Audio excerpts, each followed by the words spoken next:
అస్సలాము అలైకుం, నమస్తే అందరికీ. Welcome to Mahesh blogs. ఎలా ఉన్నారండి అందరూ? నేనైతే అల్హమ్దులిల్లా చాలా బాగున్నాను. మార్నింగ్ బ్రేక్ఫాస్ట్కి దోశలు వేసానమాట. మా పాపకి నచ్చలేదు, అందుకోసం ప్యాన్ కేక్ చేద్దామని ముందుగా మ్, రెండు అరటికాయలు మిక్సీ జార్లో వేశాను. ఆ తర్వాత రెండు ఖర్జూరాలు వేశాను. కొంచెం బెల్లం వేసుకోవాలి. ఇవి బెల్లం కోన్స్ మనకి డిమార్ట్లో దొరుకుతాయి కదండి. ఒకప్పుడు మేము తీసుకున్నాం అనమాట. ఇది గుల్లగానే ఉంటుంది బెల్లము, అందుకోసం మనం నొక్కితే కనుక క్రష్ అయిపోతుంది. వేసి ఇవన్నీ మంచిగా బ్లెండ్ చేసుకోవాలి, మిక్చర్ మొత్తం కూడాను. ఇప్పుడు మనం దీంట్లోకి ఒక ఎగ్ వేసుకోవాలి. అంటే ఎగ్ బ్రేక్ చేసి వేసుకోవాలండి, ఎగ్ అంటే ఎగ్ వేసేయొద్దు. ఆ తర్వాత వెనిలా ఎసెన్స్ ఉంటే వేయండి, లేకపోతే యాలక్కాయలు ఉంటాయి కదా, యాలక్కాయలు వేసి ఒకసారి బ్లెండ్ చేసి ఆ తర్వాత మీరు గోధుమ పిండి వేసుకోండి. నేను గోధుమ పిండి క్వాంటిటీ కొంచెం తక్కువ వేసాను, ఇంకో అరకప్పు వేయాల్సింది, కాకపోతే నేను తక్కువ వేసాను. పాలు మీరు కాచి చల్లార్చి పెట్టుకుంటారు కదా, ఆ పాలు వేయండి. ఇప్పుడు ఈ మిక్చర్ అంతా ఒక బౌల్లో ట్రాన్స్ఫర్ చేసుకొని ఇప్పుడు ఒక ప్యాన్ తీసుకోండి. బటర్ లేదా ఘీ అప్లై చేయండి ప్యాన్ హీట్ అయిన తర్వాత. ఆ తర్వాత మనం పక్కన బ్యాటర్ పెట్టుకున్నాం కదా, ప్యాన్ కేక్ బ్యాటర్ వేసుకోవాలి.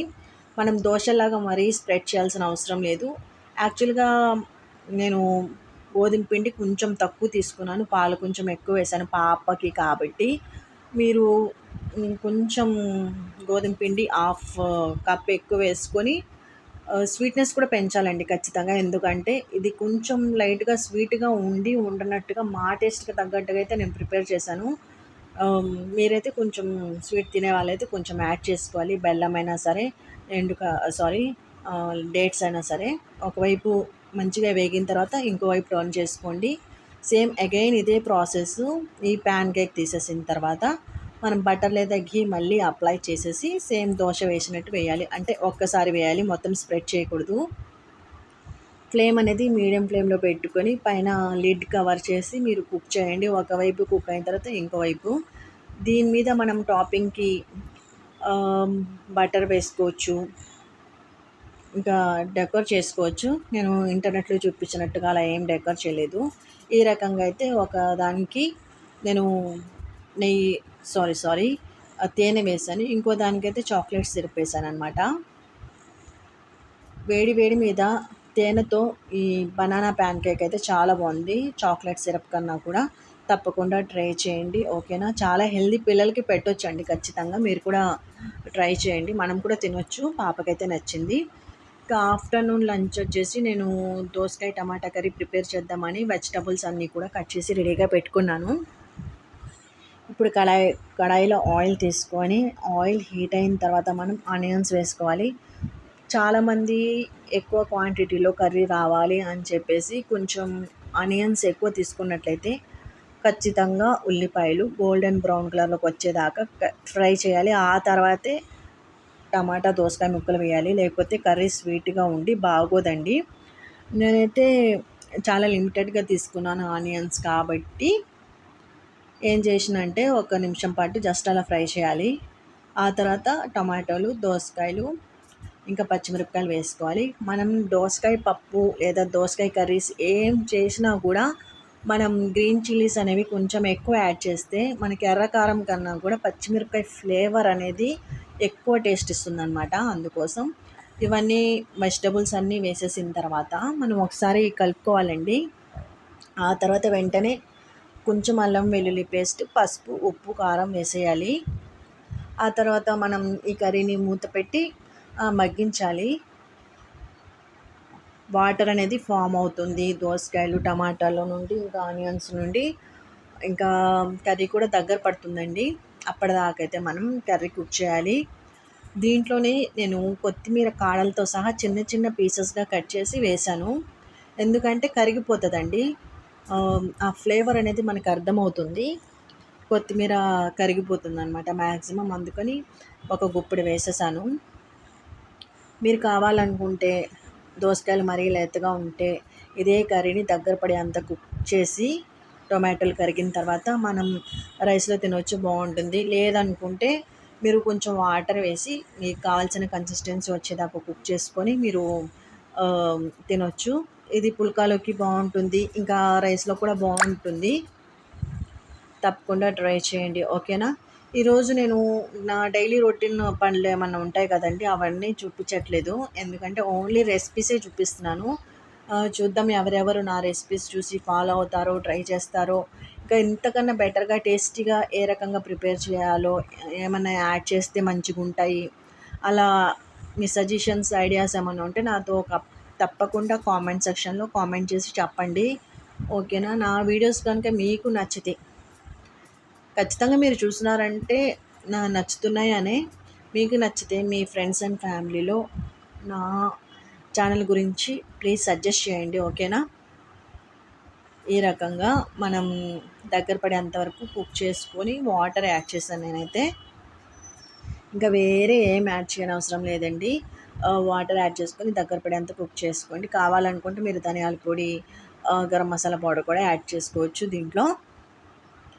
ఇంకా చెప్పాలండి, నా షార్ట్ వీడియోస్ కూడా మీరు చూడండి. ఇదే రకంగా లైట్‌గా ఒక 5% గట్టిగా ఉన్నట్టు మీరు కుక్ చేసుకోండి దోసకాయ. ఎందుకంటే లక్కీగా ఈరోజు మా వారు తెచ్చిన దోసకాయలు బాగున్నాయన్నమాట. చేదుగా, వగరుగా అలా ఏం లేవు. ఇంకా కర్రీకి తగ్గట్టుగా ఉన్నాయి. గట్టిగా కూడా ఉన్నాయి. అందుకని అలాంటి సిచ్యువేషన్స్‌లో లైట్‌గా ఒక 4, 5% గట్టిగా ఉంటేనే బాగుంటుంది.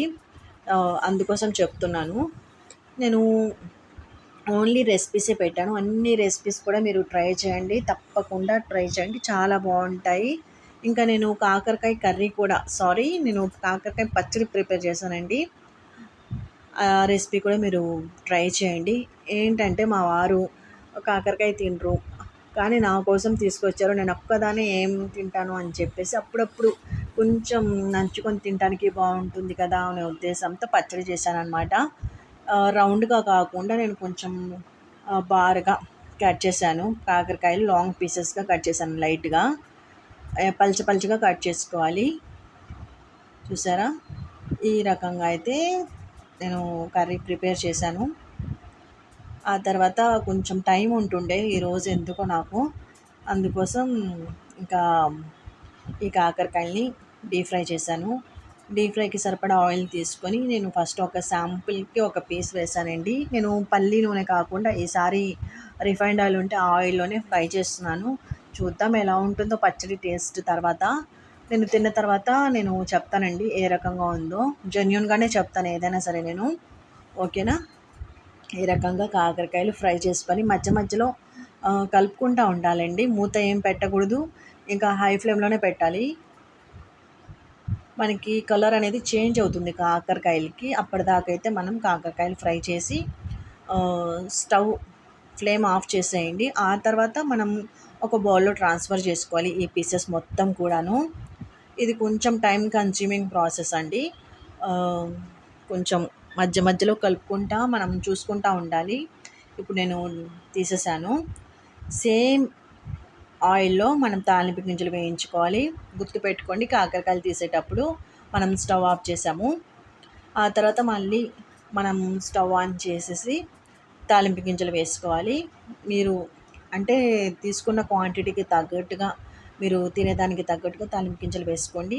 ఈ తాలింపు గింజలు వేగిన తర్వాత లాస్ట్‌లో మనం దంచిన ఎల్లిపాయలు, ఎండుమిరపకాయలు, ఇంకా కరివేపాకు. పచ్చళ్ళకి మెయిన్ కరివేపాకే బాగుంటుంది కాబట్టి కరివేపాకు కొంచెం ఎక్కువైనా పర్వాలేదు వేసుకోండి.